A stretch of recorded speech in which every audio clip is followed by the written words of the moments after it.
پاکستان اور چائنا کی مشترکہ جنگی مشقوں نے خطے میں ہلچل مچا دی ہے اور جو دشمن قوتیں افغانستان، بھارت اور اسرائیل ان کی نیندیں حرام ہو گئی ہیں اور وہ ان جنگی مشقوں کے بعد کیا اپنا ایک نیا گٹھ جوڑ بناتے نظر آ رہے ہیں۔ کیا ایک نیا جنگی محاذ کھلنے والا ہے؟ تفصیلات آج کے ویلاگ میں ہوں فرحان عباس اور تاریخ ہے آج 2 دسمبر 2025۔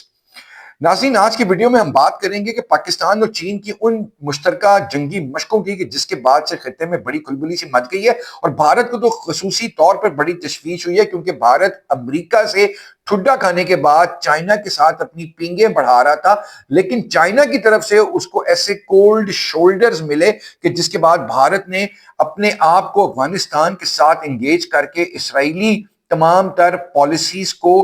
پریکٹیکلی ایگزیکیوٹ کرنے کے لیے افغانستان کے محاذ کو چن لیا، کیونکہ وہی محاذ پاکستان کو بھی تنگ کر رہا ہے اور وہی محاذ افغانستان کا اس وقت چائنا کے اوپر بھی حملہ آور ہے۔ گزشتہ کئی دنوں میں آپ نے دیکھا کہ چائنا کے چائنیز لوگوں پر حملے کیے گئے، ان کو ہلاک کیا گیا، ڈرون اٹیکس کیے گئے اور یہ وہ ڈرونز افغانستان سے فلائی کر رہے ہیں جو بھارت نے اب افغانستان کو پرووائڈ کر دیے ہیں۔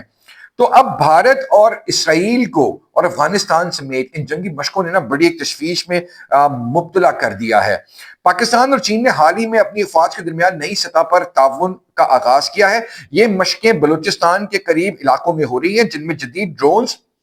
JF-17 تھنڈر اور اینٹی میزائل سسٹم شامل ہے۔ تو بھارت تو ویسے ہی بڑا اس وقت پریشان ہے، تو چینی میڈیا بھی یہ کہتا ہے کہ یہ مشقیں دہشت گردی کے خلاف کارروائیوں کے لیے ہیں۔ اب سب سے بڑا دہشت گرد جو ہے نا وہ بھارت ہے، سب سے بڑا دہشت گرد جو ہے وہ بھارت کی پراکسی افغانستان ہے اور ان دونوں کا جو باپ ہے وہ اسرائیل ہے۔ تو یہ تینوں مل کر جو دہشت گردی کی وارداتیں چائنا اور پاکستان میں ایگزیکیوٹ کر رہے ہیں نا، تو یہ ان کے خلاف پاکستان اور چائنا مل کر ایک لائے عمل، ایک پریکٹیکل اپروچ بنا رہے ہیں، مشترکہ مشقیں کر کے، جنگی مشقیں کر کے، تاکہ ان لوگوں کو تھوڑا سنب کیا جا سکے اور ڈاؤن کیا جا سکے۔ بھارت کے اپنے جو پڑھے لکھے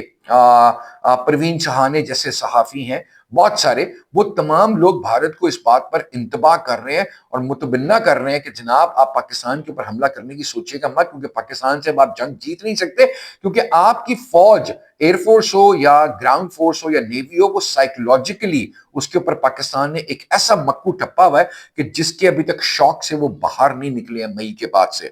تو بھارت نے ان مشقوں پر شدید رد عمل دیا ہے۔ بھارتی وزارت دفاع کے مطابق چین پاکستان تعاون بھارت کی سیکیورٹی کے لیے بڑا خطرہ بنتا جا رہا ہے۔ تو بھارت سے سوال یہ ہے کہ جناب جب آپ افغانستان کے ساتھ گٹھ جوڑ بنا رہے تھے تو کیا سوچ کے بنا رہے تھے کہ آپ پاکستان کو بلیک میل کریں گے، آپ چائنا کو بلیک میل کریں گے، آپ اسرائیل کا پیسہ لا کے پاکستان کے اوپر چڑھائی کر دیں گے، آپ افغانستان کو اپنی پراکسی کے طور پہ پاکستان اور چائنا کے اوپر استعمال کر لیں گے، تو اب آپ کو تو جواب دینا پڑے گا۔ تو آپ کو تو گھبرانے کی بات ہی کوئی نہیں ہونی چاہیے، آپ تو اپنی اتنی جنگیں مشقیں ترشول کی ڈرل کر کے ہٹے ہو۔ راجناتھن سنگھ روز کھڑا ہو کے بیان دیتا ہے، آپ کا جو وہ دوسرا ہے، میں اس کا نام بھول رہا ہوں یار، وہ وزیر داخلہ آپ کا موٹا، وہ بیٹھ کے روز بیان دیتا ہے۔ تو یہ تمام لوگ جو بیان دے رہے ہیں، اس تمام کی بیان بازی کی صورت میں اگر آپ دیکھا جائے تو آپ کو تو گھبرانا ہی نہیں چاہیے۔ اسرائیلی میڈیا میں بھی دعویٰ کیا جا رہا ہے کہ چین کی یہ مشقیں صرف طاقت کا مظاہرہ نہیں بلکہ بھارت کو وارننگ ہے۔ اب آتے ہیں افغانستان کی جانب۔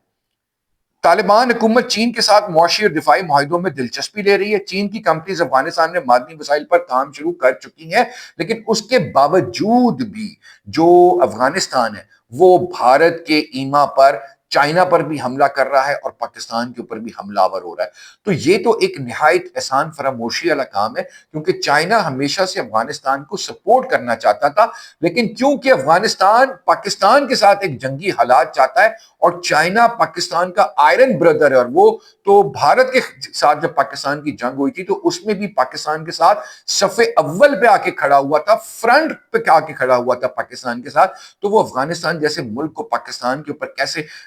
فوقیت دے سکتا ہے؟ تو پاکستان کی اہمیت چائنا کے سامنے بڑے آئرن بردر، احترام والا رشتہ ہے ان دونوں کا آپس میں۔ تو افغانستان تو اب پراکسی بن چکا ہے بھارت کی، کیونکہ پیسہ لگ رہا ہے بھارت کیونکہ دہشت گرد ایکچولی جو ذہنیت ہے نا وہ اٹریکٹ کر رہی ہے ایک دوسرے کو، جو شیطانی ذہن ہے وہ ایک دوسرے کو اٹریکٹ کر رہا ہے، اور اب بھارت کو تو یہ اندازہ ہے نا جی کہ وہ پاکستان سے تو لڑ ہی نہیں سکتا،